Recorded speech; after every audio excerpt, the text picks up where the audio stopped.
The CBS Radio Mystery Theater presents...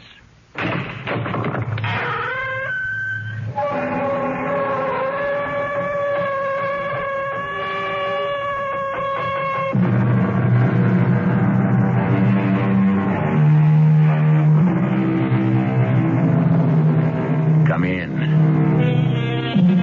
Welcome. I'm E.G. Marshall. How conscious all of us are who drive the freeways and the throughways of the behemoth of the road, the tractor-trailer truck. Most of the time we mumble under our breaths at the size of these 30, 40-ton monsters, particularly on wet nights when the rain is slanting down and that swirling mist in their trail fogging and dirtying our windshields. But we seldom spare much thought to the men who drive them. See that sign, Steve? This weather, I'm lucky I can see the road. What'd it say, Joe? El Paso, 34 miles. That's 34 miles too far tonight. Hang in, Steve. Another hour or so, and you and me are really going to tie one on. Count me out. Oh, not again. I got things to do. Ever since you took over the southern runs from Big Jim, you've been a loner. Well, maybe after this trip, you won't have to put up with me anymore, Joe. What does that mean? What kind of things? Well, first off, I must find my wife. And then? I'm going to kill her.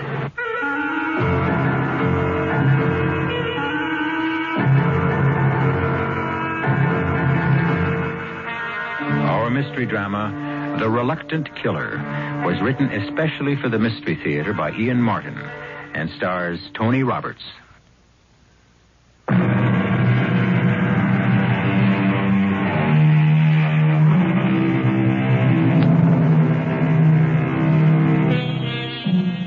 I'm going to kill her. There was something so final and deadly about the quiet statement that it got to Joe. For once in his life, he knew enough to keep quiet. He just sat in his corner of the cab, watching the big, darkly handsome man at the wheel, who handled his 30-ton rig as easily as if it were a small, compact car. The face was impassive, but that was an illusion, because a stormy sea of memory was battering against the inside of his skull like waves of pain that shattered every nerve end as they broke. I was always big for my age and too strong. Mom always kept reminding me, and it was just as well, even though I long ago found that out for myself. My cousin was 8, and I was just 6. We were fooling around, just wrestling. I did something to his neck that put him in the hospital for near a month. I didn't mean to hurt him. He was my best friend. It was my Uncle Jan got me interested in football. So, my little strong man, this is where I come every Saturday to play our American football. A rough game, but still good for the character. And $50 extra a week during the season. That is manna from heaven. You like to grow up and be football player? Yeah. I tell you what. I bring you and your mama here next Saturday and you take a look, huh? Then if you like, maybe I teach you to play. You will have some coffee, Jan, and some cake. No, sister. I have already little time to be back on the job. Why you call me lunchtime? I can never find you evenings. You and your girls. Some nights I have to study. Study football formations, who to block, what sort block, brush, hold, take down. Please, I do not want to hear. It is that game. You've gotten Stefan crazy about it, and it is not for him. Why? You should know. Stefan does not know his own strength. I'm afraid since the moment he was born, he will grow up and kill someone in spite of himself. How could you know this about a baby? I see things even God himself should not allow me to see. Are we going back to all this Romany nonsense again? We go back to Gypsy Kings. I hope not. I will be happy to settle for Slav myself. And better still, American. That cannot change what I know. And what do you know? Stefan was born the wrong side of midnight. What does that mean? There is death in his future, unless he walks with great care. The tarot cards tell me again and again it is so. His death? That is not revealed. Only that it is he or someone close to him, and that the death might be because of him. I never knew about that conversation till my mother died. I was a senior in college on a football scholarship, and by then she was resigned to it at last because it was getting me an education I couldn't have afforded otherwise. She never would have told me about her fears for me, I guess, if it weren't for the pro offers that were being dangled in front of me. Oh, I am glad the football season is over, Stefan. Now, no more wars. Don't knock it too much, Mom. It opened a lot of doors for me. Oh, that is what I'm proud and happy for. When you get your degree, you'll be an engineer, a man with a white collar. Hey, don't go kicking the blue-collar worker around, Mom. Times have changed. Oh, times maybe. But be what the college has trained you to be. That's a pretty tough promise to ask for, Mom. Why? Oh, a lot of reasons. First of all, I love the game. I really do. Second, I may have big muscles, but I got no great brain to match them. I'm not so sure I could make it as a mechanical engineer. Last off, there's an awful lot of dough in a football future for me. I'd like us to have some for a change. I want to set you up in a house of your own. No more work. No more worry. No, Steve. And before you stop me, I'll give you some first and last offs of my own. First, I don't want to say this, but you got to know sometime. I haven't got too much future left, Stefan, my son. God is about ready to bring me home. What is it? Stefan, quick, in the kitchen, on the spice shelf behind the dill bottle, a little dark medicine bottle with small white pills. Bring them. I'll be right back, Mom. Oh, no. No, God, please. Not yet. Till I know my boy is safe. That was the first intimation I had of my mother was dying. She and Uncle John had kept the secret from me completely till that moment. How mercifully quick it was after the years of angina pains. Less than a week later, I sat with my mother before she died. She told me of the long-ago conversation with Uncle Jan. And then... That is why I feel if only you were away from all that violence and fighting, I could see happiness and peace for you, Stefan. Not for my sake. Yours. Promise me no more football. If the money isn't to buy something for you, Mom, what's it worth? I promise. I could have kept my promise to my mother if it hadn't been for Pat. After Mom died, with the funeral and all, and my last term to get through, I took a job at a gas station part-time. I could have worked as much as I wanted because the owner soon discovered I knew most everything about a car from front end to universal, but I was having a rough time making it with the books and getting ready for finals. I worked mostly weekends.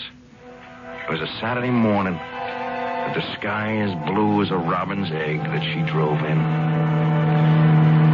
She was driving a Maserati, which most time would have had all my attention, but Pat could have sat in some Kid Brothers beat-up heap for all the notice you'd take of the car. All the way, miss? I beg your pardon? I mean, fill her up? Yes. Premium. Premium? That's right. The best. Well, that's what you deserve. Nothing but. Only, Only what? Well, she looks pretty new to me. What year is she? 73. Well, then you want regular. Don't tell me what I want. Well, that's your wagon, baby. You want to burn out your valves with a 95 rating, you got it. Wait a minute. What's a 95? Well?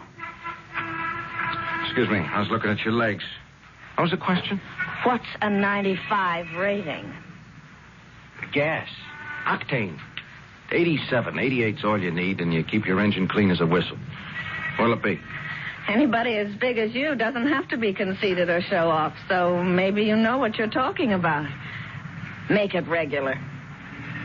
I'd like to. What? Make it regular. Or even once. I want you to check under the hood.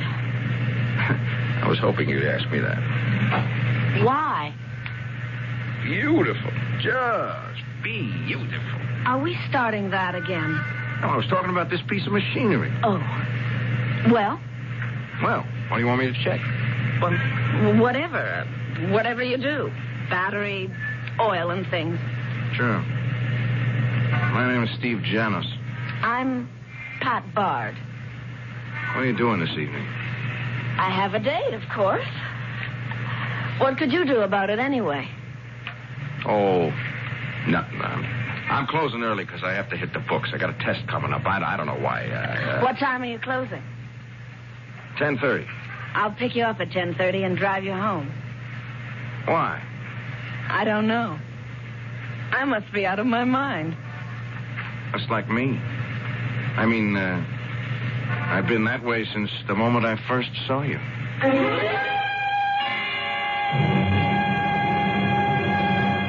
And that was the beginning for Pat and me.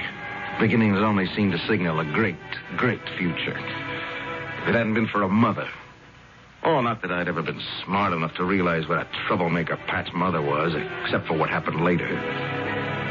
For beginners, I thought she was a real nice woman. I could see where all her daughter's beauty came from. I mean, Pat, and I guess her mother, too, in her day, could turn on the Sphinx. Good Lord. You are one hunk of man, Mr. Stephen Americanus. The Janos, man. Oh, I know your real name. But you look more like Mr. America to me. Tell me, can you isolate your stomach muscles? Beg your pardon? Never mind, just a trick anyway. So, you want to marry my daughter, huh? I'm going to marry your daughter. Oh, not without my consent, Buster. And approval. I didn't mean to annoy you, but... Anyone who crosses me burns me up. Look, you want to talk some more? Let's go for a swim in the pool first.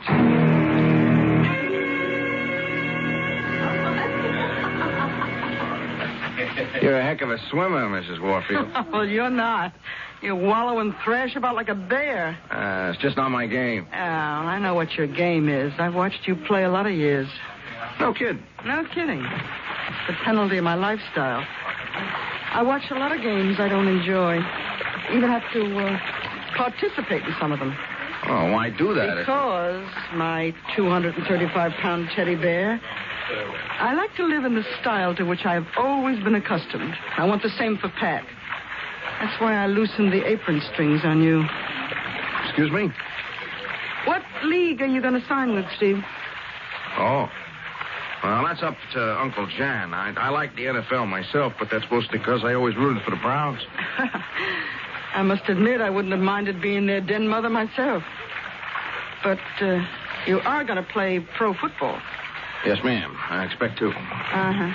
And what kind of contract does your Uncle Jan expect to negotiate for you? Well, I think it's kind of crazy myself, but they're talking about $500,000, no cut, 3-year guarantee. Uh-huh. But just for your own protection, let's wait till we get that contract signed first. Huh?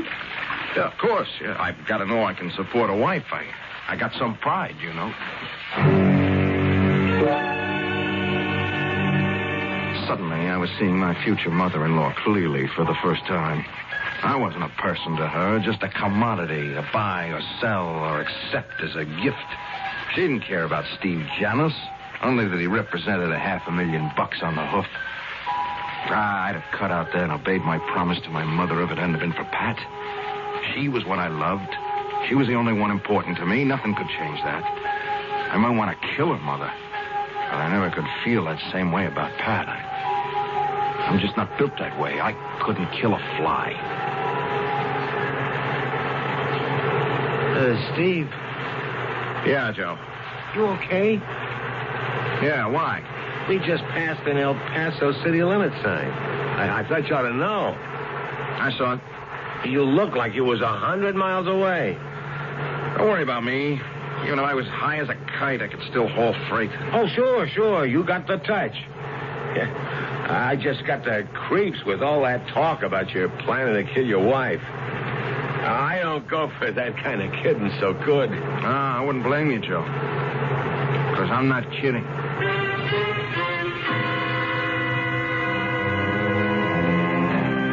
And with that last statement from Steve, Joe returns to his corner for good. He wants no part of this personal vendetta. And yet, Joe is going to find out that he will turn up right square in the middle of it, with no escape and no excuse, and a horrendous multiplication of what he thinks is terror.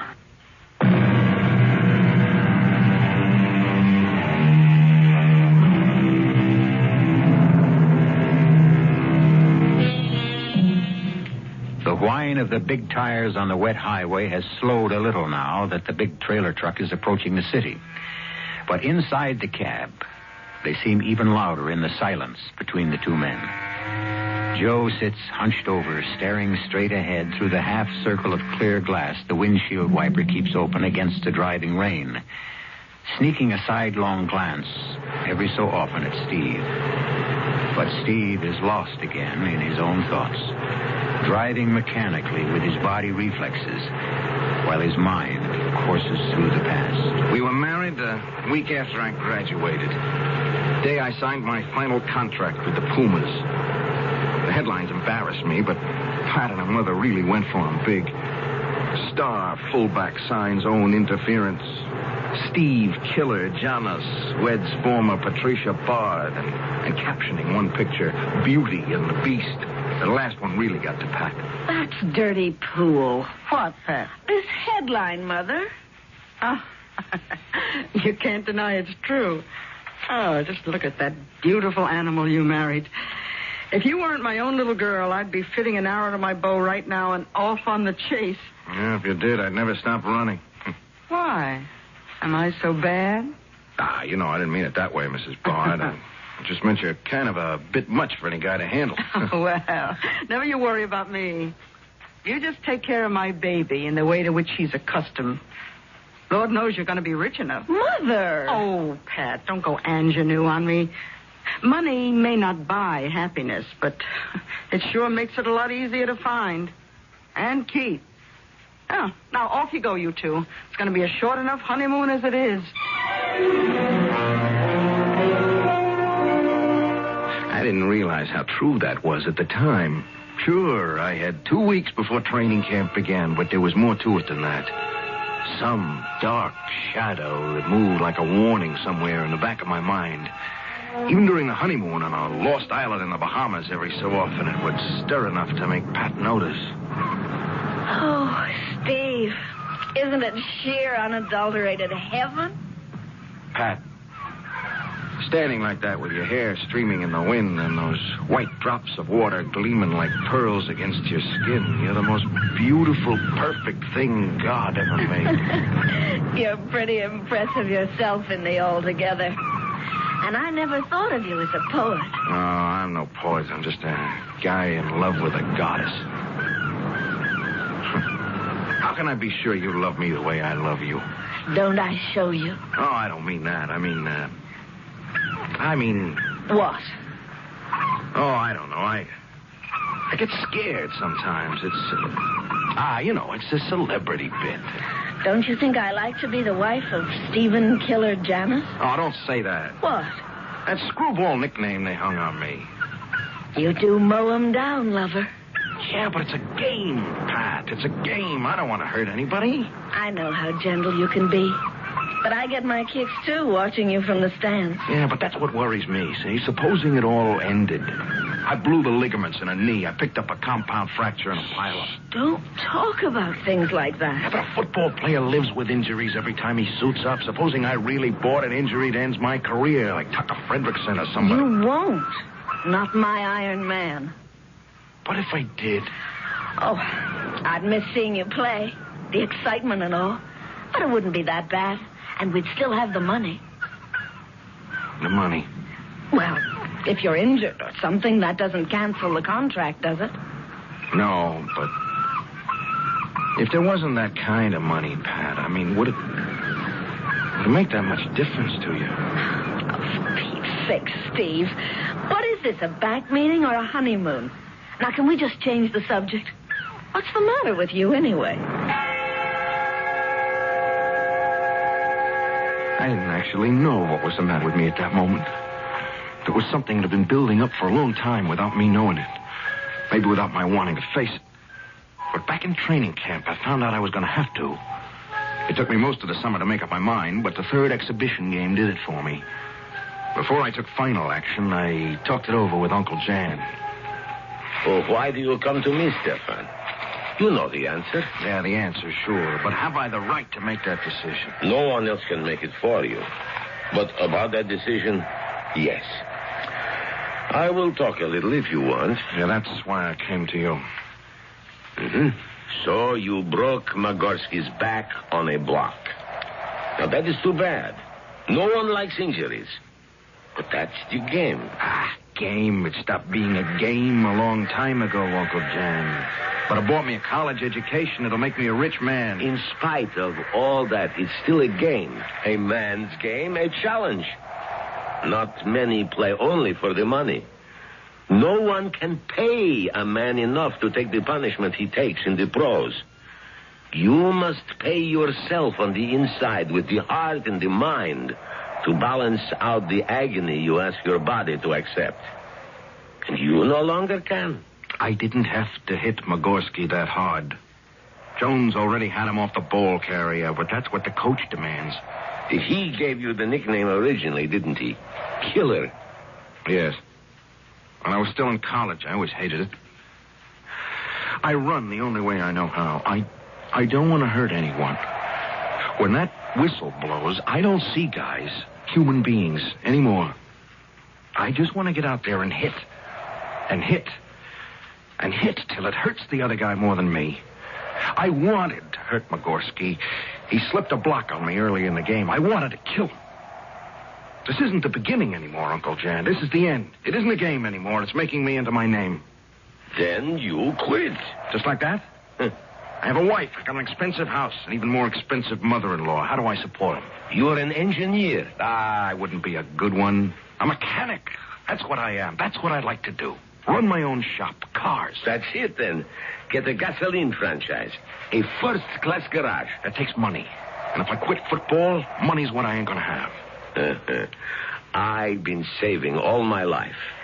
I'll put up the money, you run the front, the repair shop. Stefan's son, we'll go into partnership together.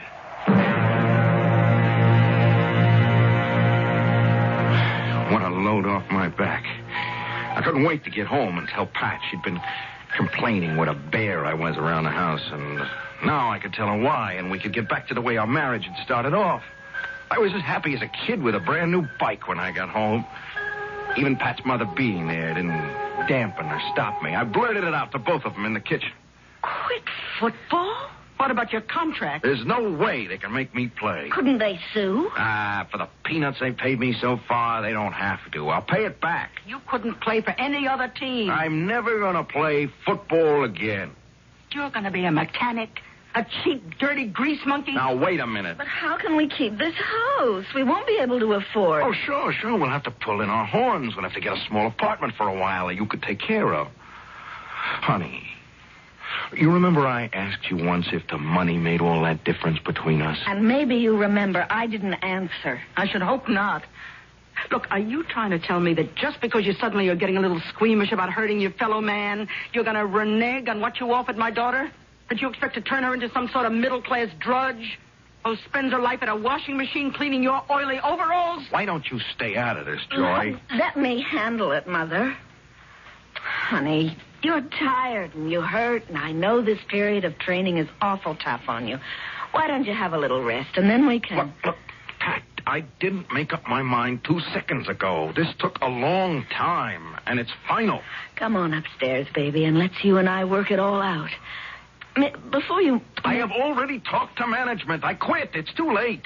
Without even asking Pat? Joy, If Pat loves me, she has to see that I have to quit. Otherwise, I'm turning into another person neither of us knows. But you can't give up all that money. Oh, honey, I didn't mean that. I suddenly realized that, yes, you did. I want to get out of here for some fresh air. Where are you going? I'm going downstairs to the garage, get the car. I'm going for a ride to my lawyer and make damn well sure I'm clean out from under. Baby, you're so tired and confused. Let Pat talk to you a little and show Get away from me, Pat. Don't do that to me again. It's only for your own good. Get away from me. You keep your hands off my daughter. Help me.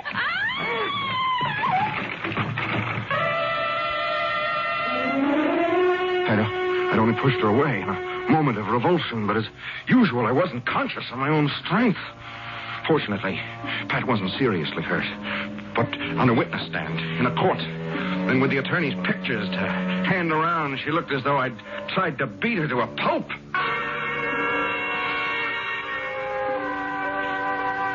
Because that's what my loving wife and mother-in-law did to me. They brought me to court for wife beating. Because my decision about the football contract was irrevocable. They lied. I was given a year's sentence in jail. They let me out after 8 months on parole. Big deal. I have to prove myself for nothing. Well, when I find Pat, I'm going to prove out a lot of things. Steve. Huh? You know, you're talking out loud. What was I saying, Joe? Well, just about your marriage, you know. You know I was in jail? Yeah, you said that. And why? Yeah, but honest, I believe you the way you said it. The only thing is, what's the point in holding a grudge? A matter of pride. Yeah, but, I mean, to kill someone. How'd you expect to get away with it? Doesn't matter much if I do. I think you're trying to string me. Why? Well, all this McGill about knocking off someone. I mean, supposing I was to turn you into the parole officer, or even the police. You wouldn't want to get mixed up in this, Joe, would you? No. But if something did happen, I'd be the first one they'd question. I'd have to tell the cops. I'll be over the border by then. Mexico. Ever since I got out of jail, I've been packing it away. A year. $75 a week or more. I got pretty near $5,000. Right here. This money belt goes wherever I go. Oh, why don't you forget it? Write her off. It's just another dame. Another dame. You ever been in love, Joe? Well, my own way. I mean, what am I so much? I draw only the dogs. Oh, but there is this girl at the Paradise restaurant I've been telling you about. Hey, look. Why don't we garage this heap and you and me go over there and have some laughs and huh? Maybe cheer you up. No sale. I couldn't look at anyone since Pat. Pat? That was her name. Pat Bart. Oh, what'd she look like, this... I bet she was some looker, huh? Poor old cabin buddy. Why should I saddle you? You asked for it, so here. Look for yourself. That's her, your Pat? My sometime wife. Well, she's something to... What we stopped for? Well, the parole officer's just down the street. I might as well check in. You haul the rig in and garage it. Look, I'll buy you dinner. Huh? Meet you later at that Paradise restaurant. Oh, no. Look, Steve, no, forget it. You don't have to on account of me. Oh, I want to. I got the word that Pat's working as a waitress at some joint. It's one I haven't checked out. Don't worry, Joe. If I find her, you won't be involved. Check. Yeah, check. Just keep your nose out of this and stay clean. If you only knew, Steve. It just doesn't happen to be that easy, buddy.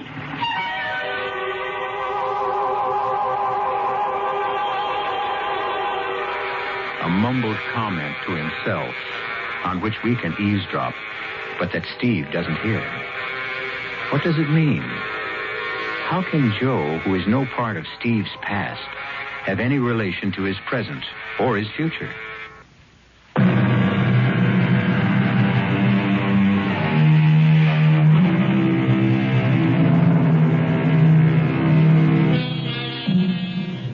you have a suspicion by now that Joe is not telling Steve everything he could. You might be right. But this is an evening for evasion in general, and suspicion. Because as Steve faces his parole officer, he obviously conceals his intentions towards his wife if and when he finds her. And I'm saying it again, Janos. I'm not so happy about this arrangement. I'm only doing it as a favor to Sam Brooks, your own parole officer up in Houston. Yeah, but Mr. Kiefer, why do you object to my getting a job? Well, you're a graduated engineer and a top mechanic. I don't like this shuttling between cities. If it wasn't for Sam, you couldn't hold a job like you have. Yes, sir. Mr. Brooks has been real nice to me. You ever hear from your wife? No, sir. Except the one time she sent me the divorce papers. Yeah, but you've no idea where she is now. No, sir. Don't you care? Well, after what happened? As far as I'm concerned, Mr. Kiefer, my wife is dead. Well, I'm not trying to rub your nose in it. I just want to point out that your year's almost up, and then you'll have us off your back. So don't get in any trouble in my backyard. I'll throw the whole book at you if you do. I'll tell you why I called you, Sam.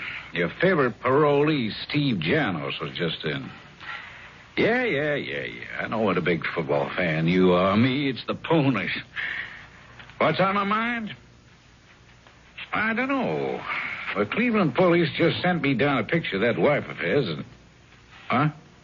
Oh, she's not marked up in what I'm looking at. Sensational-looking doll. Too good to just pass up. What I want to know is, how are you coming on that trace you've had out on her? Yeah. Well, the moment anything turns up, you get on the pipe. Even tonight, I'll be here late. I wouldn't want to know that your boy and this girl were in the same town. That could be begging for trouble.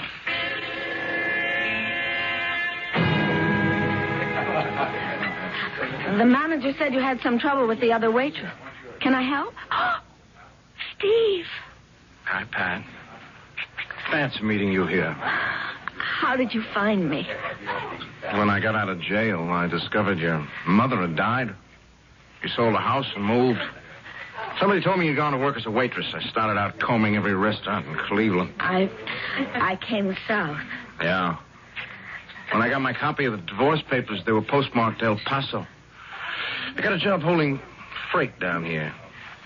I've been looking for you ever since. What for? We got to talk, Pat. You and me.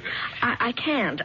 I work here. What is this masquerade? You working as a waitress? I have to. What for? To earn a living. I don't believe you. What difference does it make? We're through. No. I have to talk to you. All right. They're calling me from another table. I should be through in half an hour or so. I'll be back. Not here. Don't make any trouble for me. I'll meet you at my place. Where? I live right down the street, right off the dock by the river. The last cabin out on the jetty. I'll meet you there after I'm through. How do I know you won't run out on me? I promise you Look, here's my key. You can wait in my cabin for me. Now I've got to take care of my customers. I looked around for Joe, but I guess he decided he didn't want any part of me after what I told him.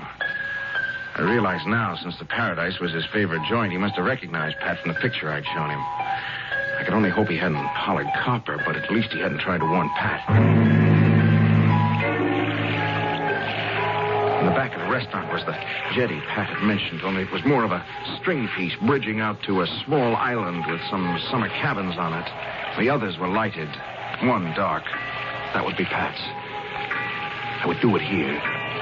My hands on her throat, strong enough to snap it rather than strangle her, and then her body into the river.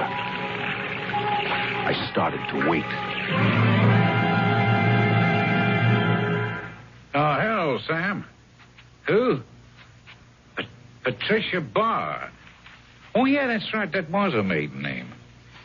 You located her how? Through the waitresses union, huh? Well, I didn't know she was working. Where? The Paradise Restaurant right here in El Paso? I had a sneaking hunch your boy had a good reason for working this job. He's been hunting for her, and now he's found her. Yeah, it could be natural enough, and maybe he just wants to kindle an old flame, but me, I'm a cynic. Maybe nothing's going to happen, but I'm getting my tail over there as fast as I can to make sure nothing does.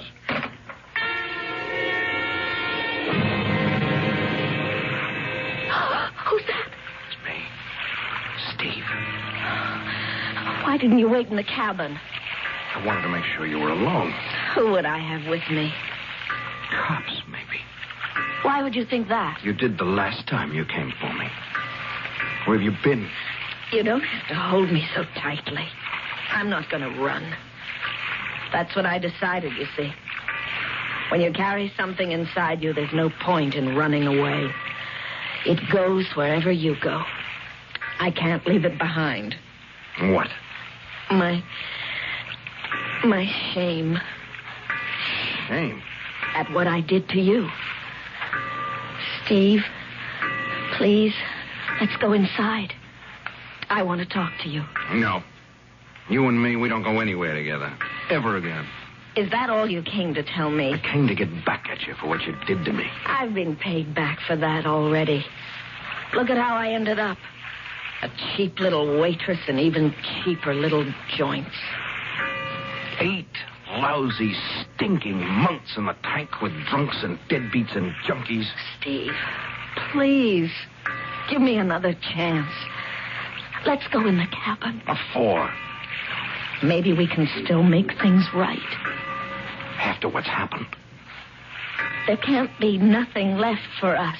That's all there is. Nothing. Except to even the score. All right. If that's the way you want it, why don't you do what you came back to do? Why don't you kill me? I can't. Isn't that what you came to do? Yes. I sat in that cell, and the shame of why I was there ate at my guts. Hate festering inside me till the day I could find you and pay you back for what you did to me. And now... Yes. Now? Now I know why I searched so long. It wasn't hate. It's because I still love you. I want you. I hate myself for that worse than ever. Why? Because you don't want me. You never did. I won't come crawling. You wouldn't have to crawl, Steve. Oh, it's too late, Pat. How could I ever trust you again? You can trust me. If only I knew I could. Steve. Yes. You want the real reason I was late tonight? Because I knew what you planned to do. I knew you were planning to kill me. How? The little man that rides the truck with you, Joe. He's been in the restaurant before.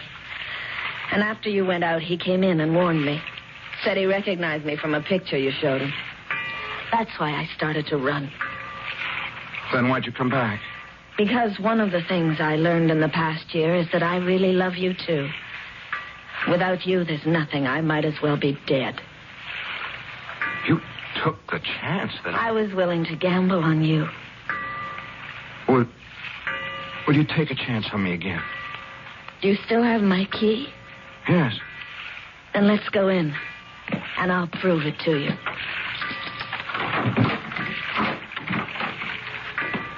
Welcome home, Steve. Oh, Pat, I love you so. Did you kill him, Joe? No, I just sapped him. I see. He's out cold. Now, where you been? First I got held up at the restaurant. Then he was waiting for me on the walk outside. Well, what are you waiting for? Huh? Get the money. Just a minute. What am I getting into? You're already in, Joe. Come on. I got my car waiting. We can be across the border in less than an hour. And in Mexico with $5,000, we can live like royalty. Yeah. You really mean us, baby? I know you go for me. The way you always came to the restaurant. And I go for you, too. Yeah. You on the level, huh? Just try me. That's a down payment. All right, now, let's get that money belt off him and roll him in the river. Hold on, wait a minute. Wait a minute. I ain't going for murder. You won't have to, Joe.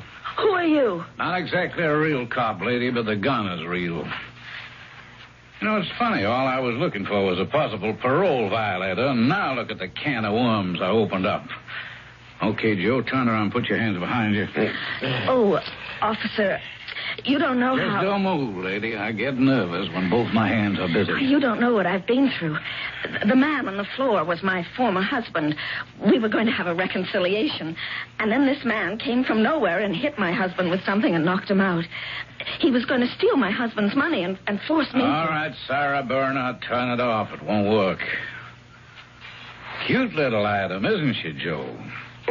How long do you think you'd have lasted? She'd have ditched you at the first stop for gas. Aren't you going to take her in, too? Well, now, that's a question. She's a good looker. She might just beat the rap with only my word against hers. Of course, now, if I had a witness... If I had a hand free, I'd belt her one like Steve ought to have in the first place. Okay, officer. You got your witness. But, officer, you don't understand. You're right, I don't. I meet all kinds, and most of the worst got some good in them. But I sure don't understand anyone like you.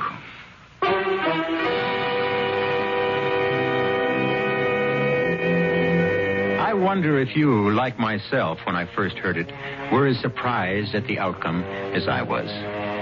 I thought for once we had a love story with a happy ending. Ah, me. Life is full of little disappointments.